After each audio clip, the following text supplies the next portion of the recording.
You can lose weight on Ozempic or Mounjaro and still develop a metabolic problem without realizing it. Because these medications don't just reduce appetite.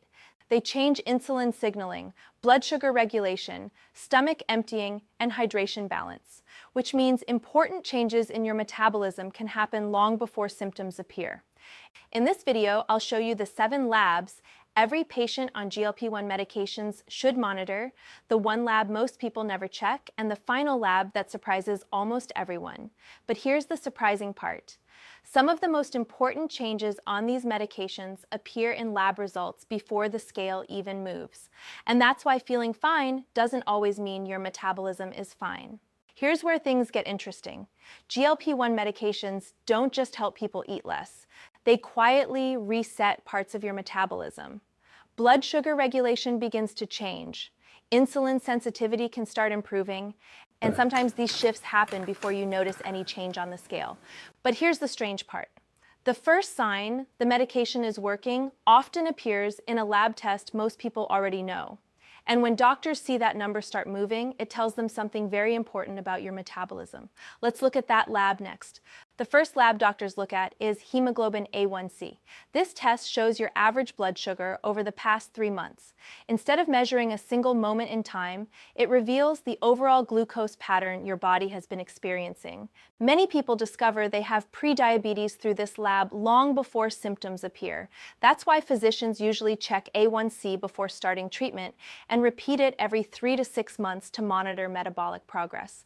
But A1C has an important limitation. It only shows the average, and averages can sometimes hide important changes happening day to day. To see those patterns, doctors look at another lab. Let's look at that next. But average blood sugar doesn't tell the whole story, because daily glucose behavior can reveal patterns that A1C misses. The second lab is fasting glucose. This measures blood sugar after an overnight fast. Many people with normal A1C still show elevated fasting glucose, which can indicate early insulin resistance. That means metabolism may already be under stress, even if diabetes has not developed yet. Monitoring fasting glucose helps physicians see the short-term metabolic response to treatment. But blood sugar isn't the only thing that begins changing during metabolic improvement. Another organ often starts getting healthier quietly in the background, and most people don't realize it until they see the lab results. That's where the next test becomes important. It's called the Comprehensive Metabolic Panel, or CMP.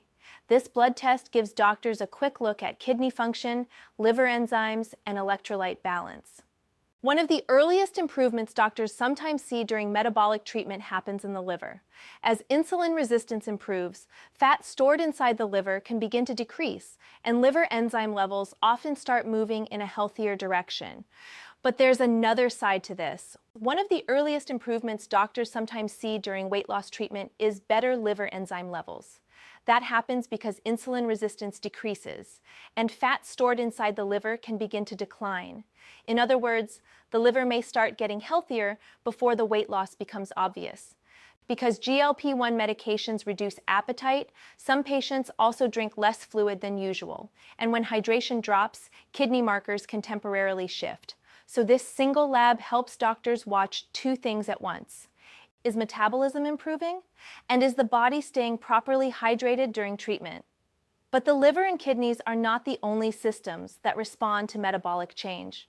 Sometimes the most dramatic improvements appear somewhere else entirely, and they show up in cholesterol markers. Let's look at that next. But here's where things get interesting. Some physicians actually celebrate this next lab result more than the number on the scale, because weight loss is helpful. But sometimes the most impressive improvement doctors see during treatment isn't on the scale. It shows up in cholesterol markers. The next test is the lipid panel, which measures your cholesterol profile. This includes LDL cholesterol, HDL cholesterol, and triglycerides. As insulin resistance improves, triglyceride levels often begin to fall, and cholesterol patterns can shift in a healthier direction.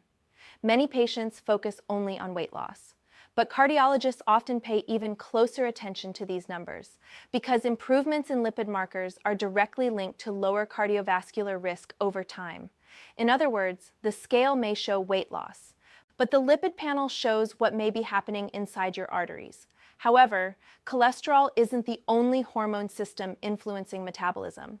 Another gland quietly controls how fast your metabolism actually runs. Let's look at that next. The fifth test doctors often check is thyroid function, usually TSH and sometimes free T4. If the thyroid is underactive, metabolism can slow significantly. That can lead to fatigue, stubborn weight loss resistance, and low energy, symptoms people sometimes mistake for medication side effects. Checking thyroid labs helps doctors rule out another condition that could interfere with treatment results. But metabolism doesn't only affect hormones. Another organ system can show signs of stress long before symptoms appear. And detecting that early can prevent serious long-term complications. Let's look at that next. The sixth test doctors sometimes check is urine albumin. This screening is especially important in patients with diabetes or high blood pressure. Kidney damage often begins years before routine blood tests detect it. Urine albumin can reveal early kidney stress long before creatinine levels become abnormal. That's why this test helps physicians identify kidney problems much earlier. And interestingly, research suggests GLP-1 medications may actually help protect kidney function over time.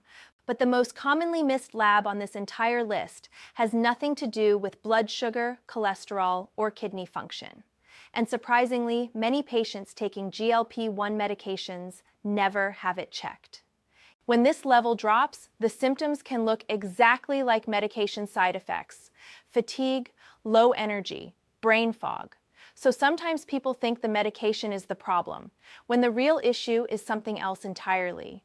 Let's look at what that lab is. The final lab is vitamin B12, and this one surprises a lot of people. GLP-1 medications reduce appetite, which means many patients naturally start eating much less overall. And when food intake drops, nutrient intake can drop too. Low vitamin B12 levels can cause fatigue, numbness, tingling, brain fog, mood changes, and anemia. Many people assume these symptoms are stress, aging, or even medication side effects, but sometimes the real cause is simply low B12. Monitoring B12 becomes especially important for patients who also take metformin, because metformin can gradually lower B12 levels over time. Checking this lab helps ensure that energy, nerve function, and red blood cell production remain healthy during treatment. But even when lab results look good, there is another factor that strongly influences how well these medications work, and many people underestimate it. One common mistake with GLP-1 medications is assuming the medication does all the work. It doesn't.